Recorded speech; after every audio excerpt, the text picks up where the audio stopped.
ada gimmick kemarin pakai gini-gini kan? Ya. Itu boleh diceritain? Nah ini Gimana sebetulnya caranya melambangkan pesawat. Ya. Kita kan punya slogan namanya Jawa Barat Terbang. Mau judi online di masjid ya keterlaluan itu. Masjid atau gereja? Keterlaluan. Ya, udah di sana ada lihat ayat itu, suci. Itu udah dosanya double. Hal yang sederhana sekali. Uang transport. Pergi ke rumah sakit terdekat. Dia ada pertanyaan, tapi nggak ada yang bisa jawab. Ya, bagaimana? Ya. Masjid, gereja, kelenteng, apapun yang rumah ibadah dengan wifi gratis.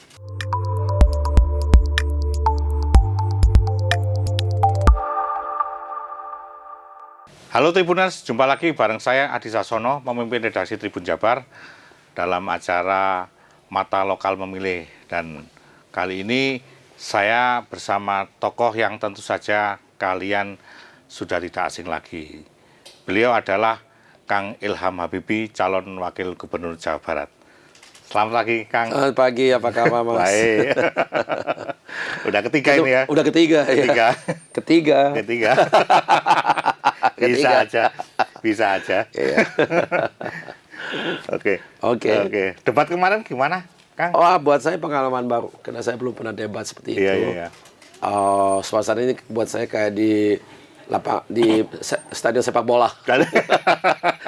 Tapi dengan catatan di stadion sepak bola ada 2 tim, di sini ada 4 tim. Ada 4 tim. Jadi iya.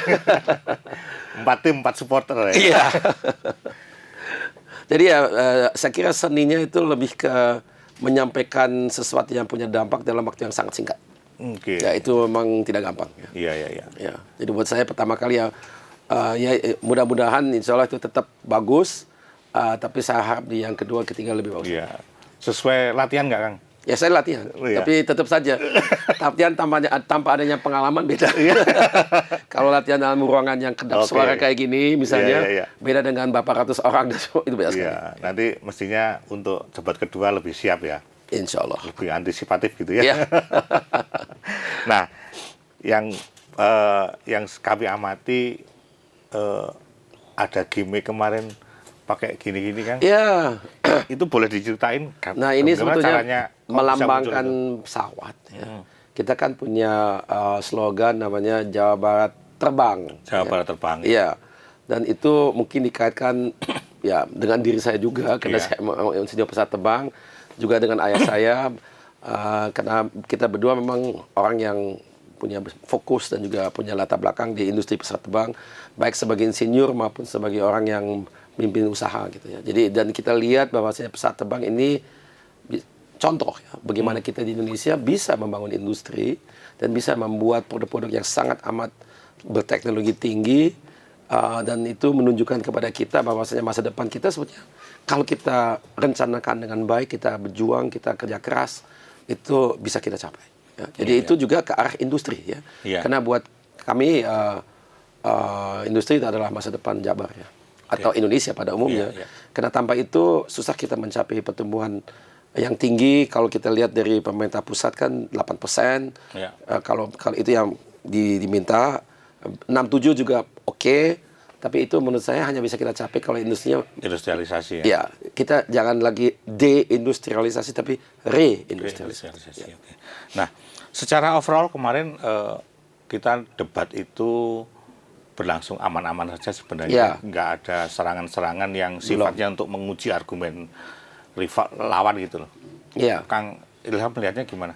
Saya juga punya kesan yang sama. Saya kira kita ini masih dalam bahasa Inggris warming up kali. Warming up. Karena ya saya lihat rekan saya si Ronald juga pertama kali seperti itu. Saya kira, ya. Kalau kita mungkin pernah ya, saya nggak tahu apa dia pernah debat kayak gitu, nggak tahu. Ya. Tapi kalau kalau Pak Erwan dan Pak Dedi kan pernah mungkin ya, karena mereka pernah bupati atau wakil bupati. Pak Syahiu juga pernah. Pak Syahiu pernah ya. Pak JJ pernah juga kan, bupati juga. Iya.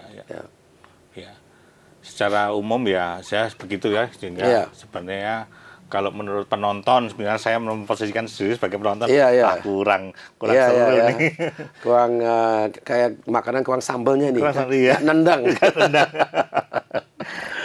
Oke. Saya ngerti kok. Oke. Nah, masuk ke ada dua program yang disampaikan kemarin oleh Iya. tim Bapak itu. Yang pertama satu desa satu industri. Iya, Kemudian yang kedua adalah Jabar Ngumbara. Nah, yang pertama dulu, Pak. Iya, ada lagi sebetulnya, tapi mungkin tenggelam. Oh gitu. Iya, tapi ngapa itu dua Oke. dulu. Nah, yang pertama soal satu desa satu industri. Iya. Desa seperti apa yang mungkin akan dianggap siap untuk menjalani itu, Pak? Nah, begini, kalau menurut saya cukup banyak ya. Eh, yang paling menjadi hambatan itu SDM. SDM. SDM-nya. Tapi apakah potensi untuk industri ada di desa-desa? Ada, boleh saya katakan hampir semuanya. Ya. Kenapa? Ini industri kan bermacam-macam ya. Kalau kita lihat dalam kenyataannya di beberapa desa yang saya sudah kunjungi itu ada 4-5 yang sudah berindustri. Ada yang memang ada kaitan dengan lingkungannya atau dengan apa yang saya sebut sebagai hasil bumi, hasil laut. Ada yang tidak. Ada yang misalnya buat jeans, buat gamis, buat pandai besi, alat-alat yang menggunakan pandai besi untuk banyak macam aplikasi. Ada juga yang sudah mulai mengolah dia punya hasil bumi, hasil laut. Ya buat saya yang terakhir itu bisa menjadi satu industrialisasi secara mikro atau kecil, jadi IKM, bukan industri besar. Iya. Nah itu bisa memberikan lapangan pekerjaan buat cukup banyak orang di pedesaan yang mungkin saat ini memang dia nasibnya kalau kita tinggal di desa-desa yang kebanyakan desa itu petani atau nelayan. Ya. Tapi dengan itu diversifikasi daripada lapangan pekerjaan yang kita bisa temukan di pedesaan itu bisa lebih besar. Mereka harus belajar mengoperasikan mesin, dia mungkin juga harus merawat mesin itu. Ada juga suatu ketika dia harus mendapatkan banyak data, melalui itu dia mengolah datanya juga. Jadi banyaklah ya. Dan dia juga mempunyai produk yang berbeda, yang bukan saja dalam bentuk mentah, tapi sudah diolah. Ya. Yeah. Dan bisa itu per desa benar-benar ya, sehingga kita tidak bicara satu pabrik besar, tapi cuma kecil-kecil kayak bengkel. Ya. Yeah. Bengkel tapi pengolahan, bengkel pengolahan setempat. Jadi itu perlu adanya ya SDM-nya banyak yang berkemampuan. Tantangannya di situ menurut saya. Tantangannya di situ. Ya. Tapi dengan itu desa benar-benar bisa diindustrialisasi, tapi dengan catatan jangan bayangkan pabrik besar, tapi justru yang kecil. Meningkatkan nilai tambah lokal dan juga mengeluarkan desa itu dari lingkaran setan di mana dia itu kalau mengalami adanya panen harga jatuh, kalau adanya paceklik harga naik. Karena sebagian itu dia mungkin bisa olah, ya.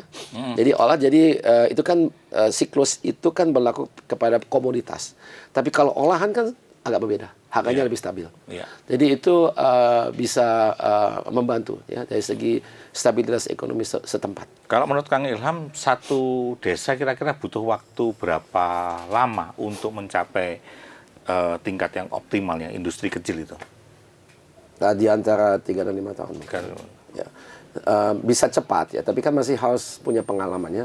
Untuk pelatihan mungkin setahun gitu ya. Habis itu kita mulai 2 tahun pengalaman. Ya kalau berjalan dengan baik bisa 2-3 tahun. Kalau ada tantangan-tantangan ya harus perlu waktu ya. Investasi kan tidak terlalu besar. Ya, karena ini kan permesinannya kan semua dibuat made in Jawa Barat ya. Ada di sini perusahaan-perusahaan yang bisa membantu. Dan itu saya lihat kita tidak bicara ratusan M gitu ya, tidak. MM mungkin ya, tapi nggak ratusan M. Tapi memang desa kita banyak, ada 5.000, gitu ya, 10 hampir gitu ya, hampir mungkin hampir 6.000 desa ya. Itu kalau semua desa sekaligus juga mungkin akan sulit perlu waktu. Tapi kan dengan adanya beberapa desa yang menjadi contoh, mungkin yang lain nanti bisa ikut gitu ya. Oke. Ya. Kemudian Jabar Ngumbara, Kang, boleh dijelaskan itu? Nah, Ngumbara ini gini. Kalau saya ini berhadapan dengan masyarakat, yang pertama yang saya sampaikan adalah lapangan pekerjaan. Dan itu selalu respons dari masyarakat selalu bagus sekali. Karena itu benar-benar yang diperlukan. Karena daya ekonomi, daya beli masyarakat menurun sekali. Karena dia kurang pendapatan karena lapangan pekerjaan tidak menentu. Ada yang mendapatkan yang tetap, tapi banyak kan tidak. Dia hanya kadang kerja, kadang tidak gitu ya. Jadi informal ya. Jadi itu menjadi persoalan utama menurut saya. Jadi kalau kita membayangkan, kita kan sedang dalam era demographic dividend ya. Iya. Di mana warga kita yang berada dalam usia produktif banyak sekali ya, dan mayoritas. Apakah mungkin kita bisa membangun lapangan pekerjaan dalam jumlah yang memadai dalam waktu singkat? Kalau menurut saya sih insya Allah bisa, tapi saya mau ada rencana A, rencana B gitu ya. Iya. Jadi A kita buat di Jabar, B kita cari di lain tempat. Di lain tempat di mana? Nah itu Ngumbara itu. Kita tahu bahwasanya ada beberapa negara yang memerlukan orang dari usia produktif yang mau bekerja misalnya di pabrik. Karena di masyarakat mereka sendiri, karena demografi mereka berbeda. Mereka defisit ya? Defisit. Ya. Kurang anak muda. Dan anak muda yang masih ada, dia juga nggak mau kerja di situ. Jadi defisitnya double, 2 kali gitu ya. Orang anak muda yang ada nggak mau kerja di bidang itu, dan anak mudanya tidak banyak. Jadi ada demand, ada keperluan. Jepang, Korea, Jerman, banyak negara seperti itu ya, yang sudah industrialisasi, tapi demografinya itu tidak mendukung industri dia sendiri. Sehingga diperlukan orang lain yang mengerjakan itu, dan saya kira kenapa tidak, dan saya juga cek dengan banyak warga kita, banyak kan mau. Saya tidak katakan mereka akan merantau untuk selamanya, tapi katakanlah 5-10 tahun gitu.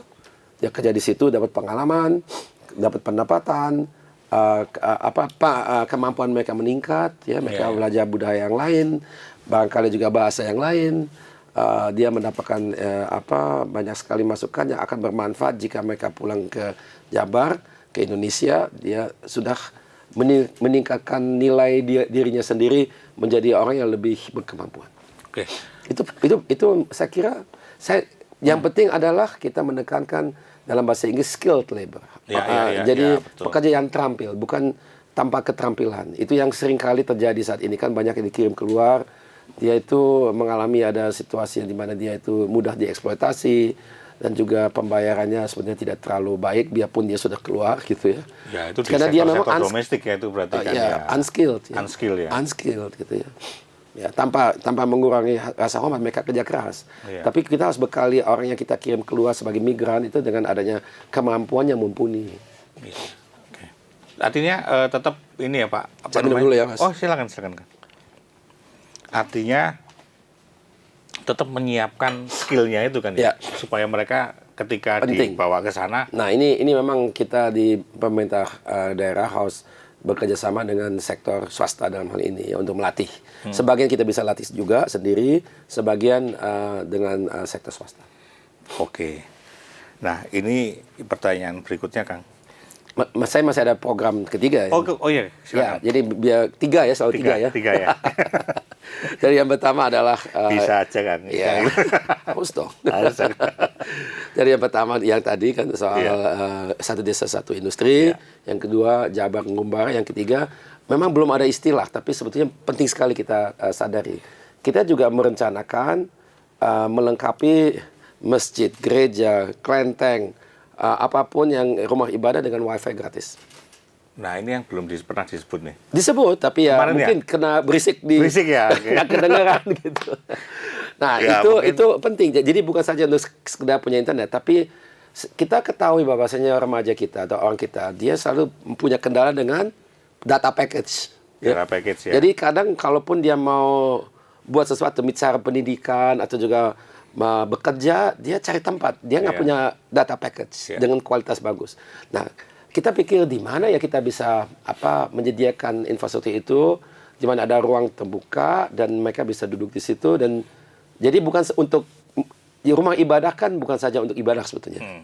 Di situ juga ada kegiatan lain. Ya? Iya, betul. Itu anggaplah ya dalam bahasa Inggris community center gitu ya.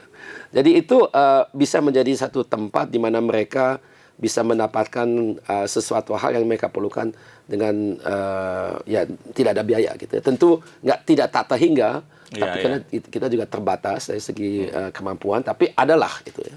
Yang penting di situ adalah perlu ada pendampingan. Ya, jadi diberdayakanlah iman atau imamnya atau pasturnya atau saya nggak tahu di Buddha itu siapa di situ, biksunya kali ya. Ya, mereka juga perlu ada kemampuan literasi digital gitu, sehingga membantu para pengguna internet di situ untuk tidak masuk ke dalam jebakan-jebakan. Mereka anak-anak muda pasti sudah tahu ya, tapi apa yang mereka harus lakukan, tapi banyak jebakan. Apa misalnya? judi online. Judi online. Tentu kita tidak mau menyediakan wifi gratis untuk mereka melakukan judi online kan. Iya, iya. Nah itu Kalau mau judi online di masjid ya keterlaluan itu. masjid atau gereja. Keterlaluan. Ya, nggak boleh. Udah di sana ada lihat ayat itu, suci. itu udah dosanya double itu. Tapi kan bisa saja, Iya, maka iya. itu perlu ada pendampingan. Iya, ya. betul. Iya, iya, Kalau itu. orang nggak. Jadi harus ada sedikit, ya jangan dilepas secara total gitu Iya, ya. betul. Jangan. Bisa ada salah guna. Ada yang salah gunakan. Ya. Nah, ini tentang yang berikutnya tentang stunting, Kang. Oh, stunting ya. Stunting ya. Kalau Itu ada programnya. Namanya telur asih. telur asin. Ya.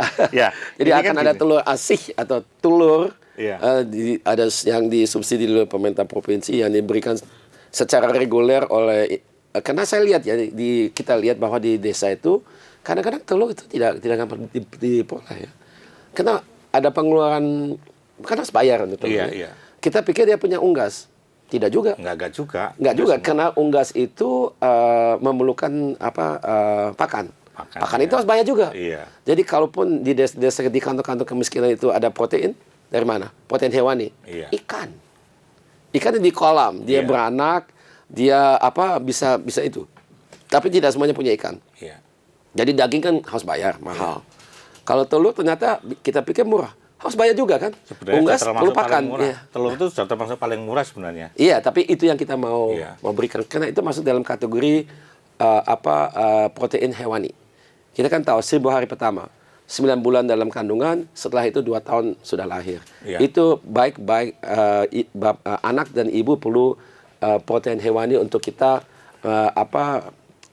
bisa 80% lebih daripada stunting itu bisa dikurangi dan hanya memberikan yang minimum protein hewani. Nah, ini Dalam 1000 hari pertama. satu yang terakhir nih, Kang.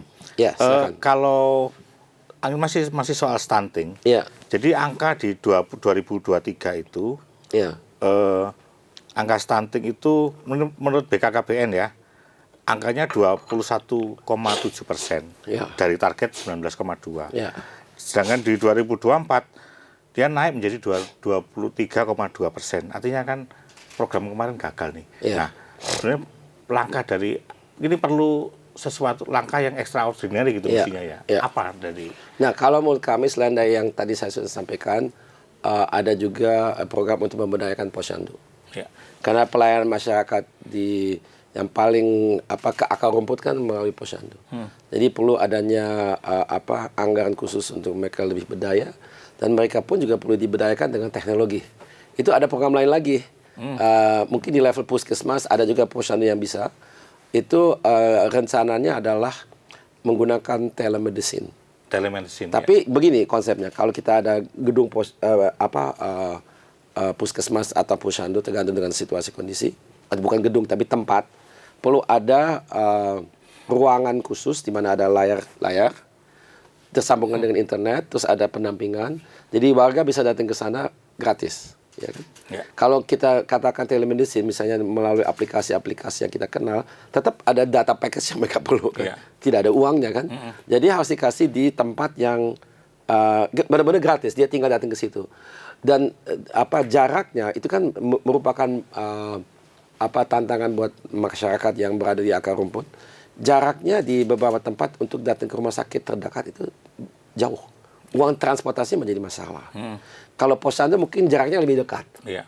Atau puskesmas juga lebih dekat ya. Jadi itu yang kita mau lakukan, mengurangi jarak fisik di antara warga dengan tempat pelayanan terdekat.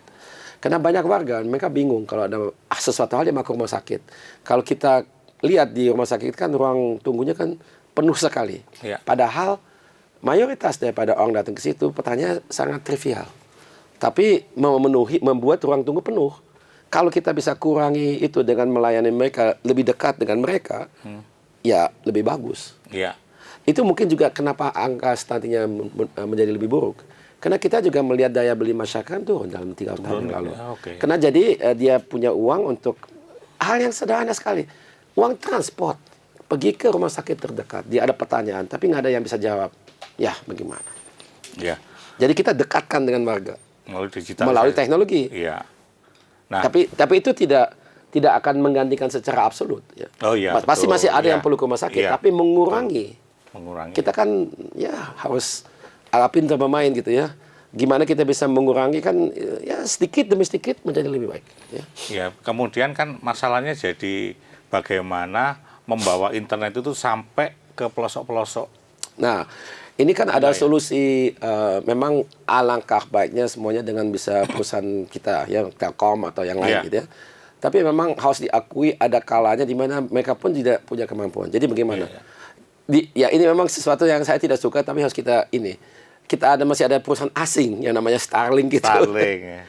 Itu kan sedunia dia bisa cover ya. Iya. Ya tapi bagaimana? Iya. Kalau sampai dengan kita punya sistem seperti itu masih perlu waktu ya. Kalau menurut saya sih satu ketika kita mesti punya juga. Ya, Ya. kita Starlink Tapi itu kan memerlukan satelit. Kalau dia sih punya banyak sekali satelit, tapi coveragenya sedunia. Kalau Indonesia mungkin nggak perlu sebanyak itulah. Ya. Tapi ada alangkah baiknya kita juga memikirkan solusi-solusi yang inovatif. Bagaimana kita menyediakan internet di daerah-daerah terpencil yang memang kalau dengan cara BTS atau juga kita kan juga ada satelit kan. Iya. Tapi tentu saja nggak nyampe gitu ya.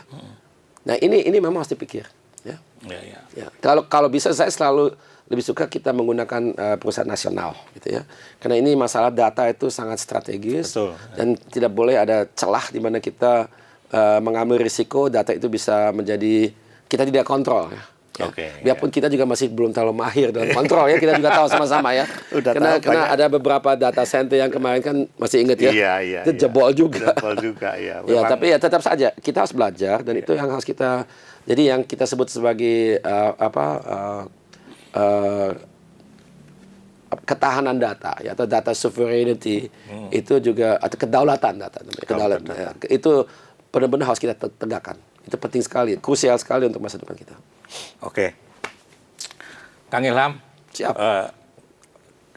Saya beri kesempatan Kang Ilham untuk menyapa para pendukungnya di Kenapa gimana ya? apapun. Iya, apapun. Oh ya.